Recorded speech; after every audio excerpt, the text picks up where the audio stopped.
प्रिय बच्चों, कैसे हैं आप सब। आशा है सब स्वस्थ होंगे। तो बच्चों, आज हम करेंगे आपकी पाठ्य पुस्तक का पाठ 8 गुरु मंत्र।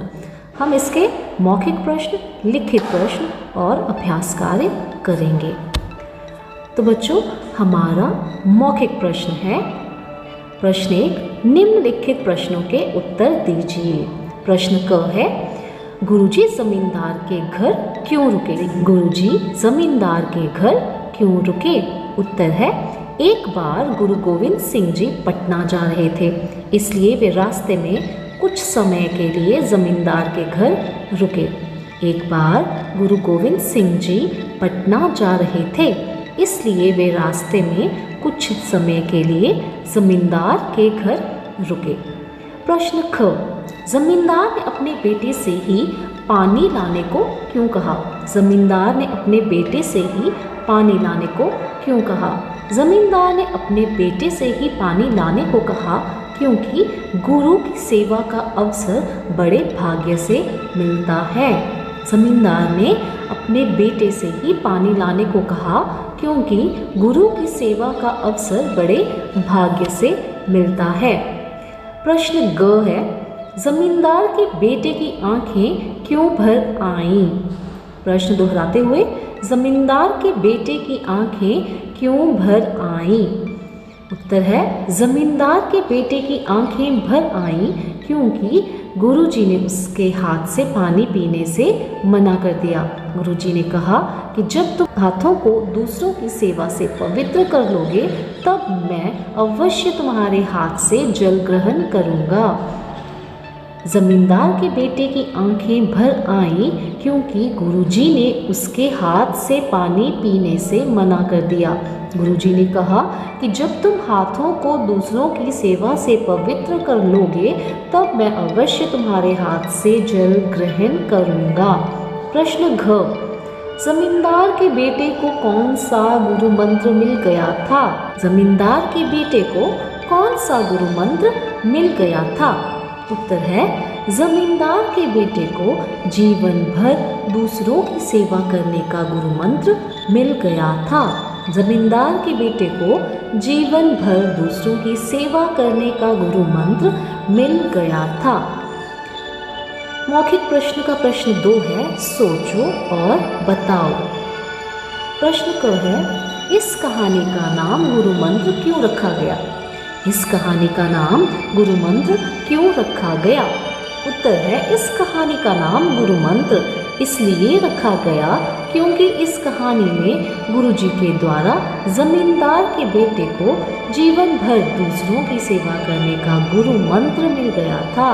दोहराते हुए, इस कहानी का नाम गुरु मंत्र इसलिए रखा गया क्योंकि इस कहानी में गुरुजी के द्वारा जमींदार के बेटे को जीवन भर दूसरों की सेवा करने का गुरु मंत्र मिल गया था। प्रश्न ख है, इस कहानी के लिए कोई दूसरा शीर्षक सुनाओ और यह बताओ कि तुम यह शीर्षक क्यों रखना चाहते हो। तो बच्चों, ये प्रश्न आप खुद लिखोगे। इस कहानी का कोई और शीर्षक आप बताओगे। आपको क्या लगता है, क्या इस कहानी का शीर्षक हो सकता है और तुमने यह शीर्षक क्यों चुना है, ये भी आप स्वयं ही बताओगे, लिखोगे। लिखित प्रश्न में प्रश्न 1 है, सही उत्तर के सामने सही का चिन्ह लगाओ। तो प्रश्न है, गुरुजी ने जमींदार के बेटे के हाथ से जल ग्रहण नहीं किया क्योंकि 3 विकल्प आपके पास हैं। उसके हाथ साफ नहीं थे, उसने अपने हाथों से कभी किसी की सेवा नहीं की थी, गिलास बहुत गंदा था। तो बच्चों, इसका उत्तर है विकल्प दूसरा, उसने अपने हाथों से कभी किसी की सेवा नहीं की थी। दोहराते हुए, गुरुजी ने जमींदार के बेटे के हाथ से जल ग्रहण नहीं किया क्योंकि उसने अपने हाथों से कभी किसी की सेवा नहीं की थी। अगला प्रश्न है, निम्नलिखित प्रश्नों के उत्तर दो।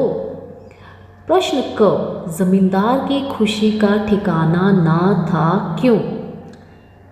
जमींदार की खुशी का ठिकाना ना था क्यों। उत्तर है, जमींदार गुरुजी का शिष्य था। गुरुजी पहली बार उसके घर पधारे थे, इसलिए जमींदार की खुशी का ठिकाना ना था। दोहराते हुए, जमींदार गुरुजी का शिष्य था। गुरुजी पहली बार उसके घर पधारे थे, इसलिए जमींदार की खुशी का ठिकाना ना था। प्रश्न ख है, मेरे लिए तो किसी मामूली नौकर से पानी मंगवा दो, गुरुजी ने ऐसा क्यों कहा? मेरे लिए तो किसी मामूली नौकर से पानी मंगवा दो, गुरुजी ने ऐसा क्यों कहा? उत्तर है, गुरुजी ने ऐसा कहा क्योंकि जमींदार के बेटे के हाथ पवित्र नहीं थे। उसने इससे पहले किसी की सेवा नहीं की थी। गुरुजी ने ऐसा कहा क्योंकि जमींदार के बेटे के हाथ पवित्र नहीं थे। उसने इससे पहले किसी की सेवा नहीं की थी। अगला हमारा प्रश्न भाषा से है।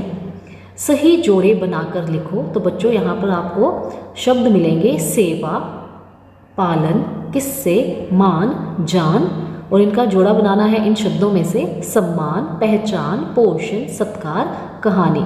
तो बच्चों चलिए जोड़े बनाते हैं। सेवा, सत्कार, पालन, पोषण, किस्से, कहानी, मान, सम्मान, जान, पहचान। तो ऐसे आपने जोड़ा बनाकर लिखना है। अगला प्रश्न है पढ़ो, समझो और लिखो। तो पढ़ना है और समझना है कि कैसे ये शब्द जो है बनाए गए हैं। जैसे विनम्र से बना विनम्रता। तो यहाँ हमें बिल्कुल दिख रहा है कि विनम्र में ता शब्द लगा और इससे विनम्रता बन गया। तो विनम्र में ता प्रत्यय लगाया है। ठीक है, तो आप वैसे ही नीचे वाले सारे शब्द भी बनाएंगे। वहीं दूसरी तरफ उदास से बना उदासी। तो बच्चों उदासी मतलब ई प्रत्यय लगाया है। ई प्रत्यय जो है वो मात्रा बन गया। तो वैसे ही नीचे वाले शब्द भी हम लिखेंगे। देखो ऐसे आपने इन शब्दों को लिखना है। विनम्र विनम्रता, सुंदर सुंदरता, गंभीर गंभीरता, पवित्र पवित्रता, उदास उदासी, गरीब गरीबी, बीमार बीमारी, अमीर अमीरी। ये प्रत्ययता और प्रत्यय ई लगाकर हमारे नए शब्द बने हैं। बच्चों अंतिम प्रश्न हमारा है भाषा से का प्रश्न 3। सही शब्द लिखकर वाक्य पूरे करो। पहला है लाओ यह किताब मुझे दे दो। अरे यह किताब कौन लाया? हम बाजार से फल खरीद कर लाए या लाएंगे। ला पानी पिला, कल पापा खिलौने लाए या लाएंगे। इनमें से आप कुछ भी प्रयोग कर सकते हो। तो बच्चों ये था हमारा पाठ 8 गुरु मंत्र। ये हम आज ख़त्म कर चुके हैं। ध्यान से पढ़िए और इसको याद करिए। फिर मिलते हैं अगले वीडियो में। तब तक धन्यवाद।